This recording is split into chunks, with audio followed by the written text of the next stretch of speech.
Ikaw, Joanna, tanong ka? Huwag lang love life, ha? Hello po, Sir. Joanna Casilaw ng JBA News Online. Sir, may updates po ba kay former Congressman Teves sa Timor-Leste? Wala. Kalbo pa rin. Anyway, maybe I'm able to say, kasi bibiro lang ako. Actually, anyway, this is a done deal. Mr. Teves has resorted to the remedy of bringing the matter of his harassment and political persecution before the United Nations Commission on Human Rights. We have retained counsel in the Netherlands, and they have made filings before the UN. 2 filings, in fact.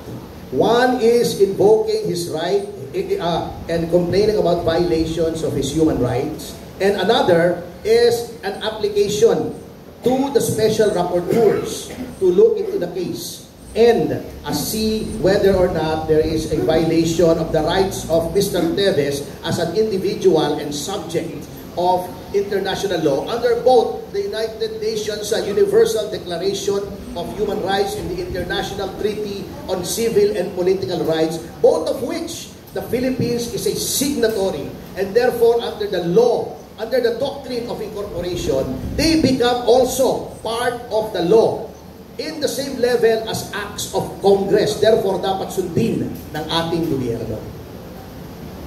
Yun,